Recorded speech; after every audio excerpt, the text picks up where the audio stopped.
Hello दोस्तों, आइए बात करेंगे इस वीडियो के अंदर इम्तियाज़ जलील साहब के बारे में। जब से इंडिया गठबंधन तैयार हुआ है तब से इम्तियाज़ जलील का ये जो लोकसभा सीट है जहां पर 2019 के अंदर जीत कर पहुंचे थे, वहां पर जो है कहीं ना कहीं थोड़ी सी परेशानी नज़र आ रही है। तो क्या इंडिया गठबंधन बनते ही इम्तियाज़ जलील और एएमएम को बहुत बड़ा नुकसान का सामना करना पड़ सकता है, या फिर एमआईएम और इम्तियाज़ जलील को कोई फ़र्क नहीं पड़ने वाला है, इंडिया गठबंधन बने या कोई और गठबंधन बने? क्यों, कैसे, आइए इसके अंदर, इस वीडियो के अंदर हम लोग एनालिसिस करने की कोशिश करते हैं और उसके बाद फिर आपको आइडिया लग जाएगा कि मैं इस तरीके की बातें क्यों कर रहा हूं। बेसिकली जब आप उठाकर देखोगे रिजल्ट महाराष्ट्र के औरंगाबाद लोकसभा सीट का 2019 के अंदर जब चुनाव हुआ था, तो वहां पर क्या समीकरण बने थे, उसके बाद चीज़ें आपको समझ में आने लग जाएंगी। तो बेसिकली हुआ ये था कि जब 2019 का परिणाम हुआ और पहली बार एमआईएम जो के उम्मीदवार लोकसभा सीट पर, इस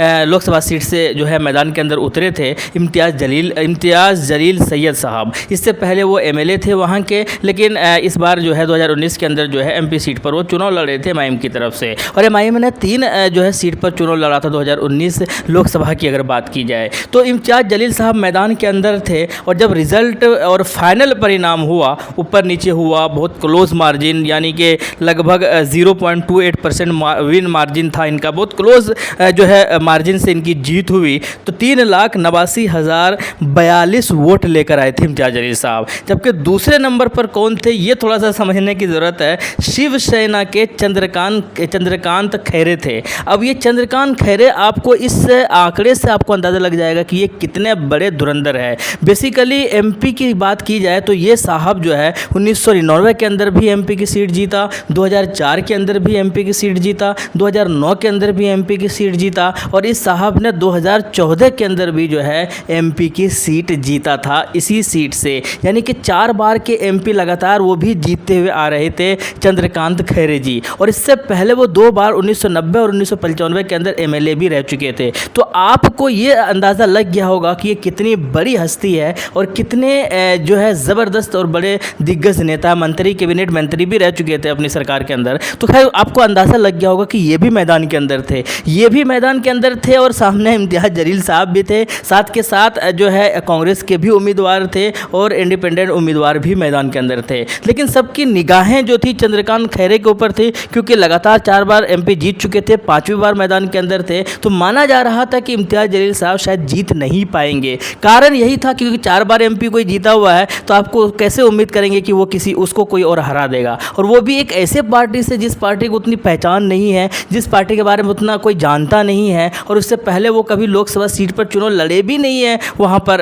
औरंगाबाद के अंदर। तो खैर कुल मिलाकर इम्तियाज़ जलील साहब को टिकट दिया गया, फाइनल परिणाम हुआ तो 3,89,042 वोट लेकर आए, और दूसरे नंबर पर यही शिवसेना के चंद्रकांत खैरे जी जो है 3,84,550 वोट लेकर आए। अगर इन दोनों के बीच का डिफरेंस निकाल दिया जाए, अंतर निकाला जाए, माइनस किया जाए, तो 4,492 वोट से जो है इम्तियाज़ जलील साहब की जीत हुई। यानी एएमएम ने शिवसेना को हरा दिया, जो लगातार 4 बार जीतते हुए आ रहे थे। इससे एक तरीके का नया जो है भूचाल आ गया, तूफान आ गया कि भाई इतने बड़े नेता को एक ऐसे पार्टी के नेता ने हराया जिसकी कोई पहचान भी नहीं है, जिसके बारे में लोग जानते भी नहीं है। साथ के साथ इंडिपेंडेंट कैंडिडेट भी थे, वो भी 2,83,000 वोट लेकर आए, और कांग्रेस के भी उम्मीदवार मैदान के अंदर थे, 91,789 वोट लेकर वो भी आए। तो कुल मिलाकर इसके अलावा और भी बहुत सारे लोग थे। लेकिन अब चूंकि बात इसलिए हो रही है चूंकि हम आपको बता दें कि एक नया गठबंधन तैयार हुआ है जिनका नाम इंडिया गठबंधन दिया है, और ये साहब जो है उसी गठबंधन के अंदर तैयार हुए हैं। अब समझिए 4,000 से एमआईएम की जीत हुई थी, लेकिन उस वक्त कांग्रेस अलग था, बाकी लोग अलग थे, इंडिया गठबंधन नहीं था, कोई और भी गठबंधन नहीं था।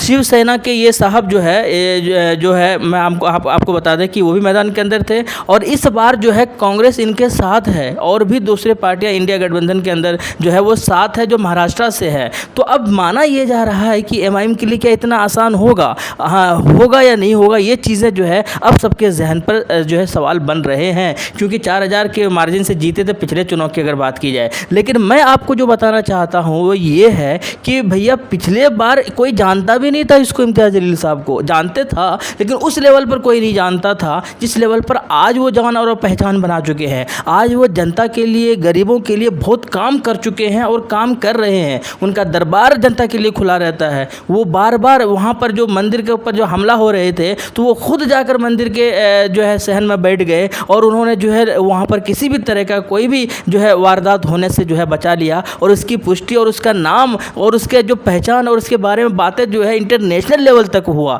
तो इस तरीके के काम और जो है पहचान उन्होंने वो बना लिया है। तो क्या इंडिया गठबंधन उनको हरा देंगे या इम्तियाज़ जलील साहब इनके सामने नहीं जीत पाएंगे? तो ऐसा बिल्कुल भी नहीं है। इम्तियाज़ जलील साहब का कद और भी बड़ा है। इम्तियाज़ जलील साहब का जो लेवल है और भी बड़ा है और इससे उनको बहुत ज़्यादा फ़ायदा होने वाला है जब 2024 के अंदर इलेक्शन होगा। देखो मैं खुलकर बता रहा हूँ कि 3-4 सीट पर कोई फ़र्क नहीं पड़ने वाला है MIM को। जैसे कि हैदराबाद के अंदर जो हैदराबाद के सीट से जो असदुद्दीन ओवैसी चुनाव लड़ते हैं वहाँ से कोई फ़र्क नहीं पड़ेगा। आप पूरे भारत के सारे पार्टी एक साथ हो जाओगे तो भी उनको नहीं हरा पाओगे। दूसरा सीट जो है वो किशनगंज बिहार के हैं, वहाँ पर भी कोई फ़र्क नहीं पड़ने वाला है। इंडिया गठबंधन हो चाहे कोई और गठबंधन हो, किसी भी तरीके का अख्तरुल ईमान को कोई ज़्यादा डैमेज नहीं करने वाला है, कोई ज़्यादा नुकसान नहीं होने वाला है। वो सीट भी MIM के हिस्से में जा रही है, ये चीज़ें भी क्लियर है। इसके अलावा ये जो सीट है इम्तियाज़ जलील साहब, इन्होंने अभी के दौर में बहुत ज़्यादा जो है ये काम कर चुके हैं और बहुत ज़्यादा पॉपुलर भी हो गए हैं, लोकप्रिय भी हो गए हैं।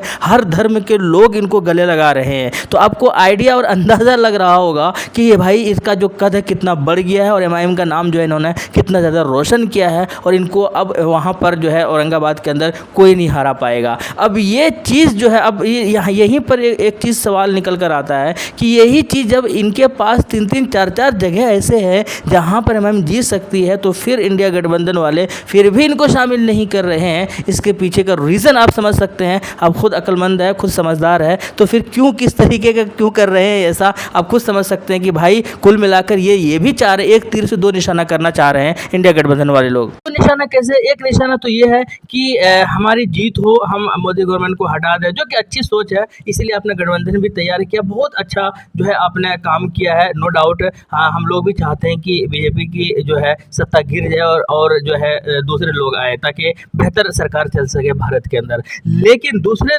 तीर से जो निशाना वो ये भी है कि हमारी सरकार भी आ जाए। इंडिया गठबंधन वाले की जो सोच है वो मैं बता रहा हूँ कि हमारी सरकार, जो मुझे लगता है कि हमारी सरकार भी आ जाए, यानी इंडिया गठबंधन की सरकार भी आ जाए भारत के अंदर और मजलिस का जो है वो बर्बाद भी हो, मजलिस को डैमेज भी कर सके और मजलिस को जो है ऊपर आने ना दिया, MIM को ऊपर आने ना दिया जाए। क्योंकि AIMM अगर ऊपर आ गई, ये बात सबको पता है दोस्तों, चाहे मानो या ना मानो, ये बात सबको पता है कि AIMM अगर ऊपर आ गई या मुसलमानों कोई भी पार्टी ऊपर आ गई तो फिर ये जितने सेक्युलर दल है, जितने भी सेक्युलर पार्टी है, वो सबको जो है मैदान छोड़कर भागना पड़ जाएगा। कोई इनको वोट नहीं करेंगे क्योंकि सारे मुस्लिम वोटर्स और दलित और OBC वोटर जो है वो खिसकने लग जाएंगे दूसरे पार्टी की ओर जो अच्छा काम करेगी। तो कुल मिलाकर उनको ये पता है, इसी वजह से ये एक तीर से 2 निशाना साधने की कोशिश कर रहे हैं और यही रीज़न है, यही कारण है जो मुझे लगता है कि MIM को शामिल नहीं करना चाहते हैं इंडिया गठबंधन के अंदर। लेकिन खैर कुल मिलाकर इम्तियाज़ जलील की अगर बात की जाए तो ये सारे लोग भी अगर एक साथ हो जाएंगे तो भी इम्तियाज़ जलील नहीं हारेंगे। इम्तियाज़ जलील को हराना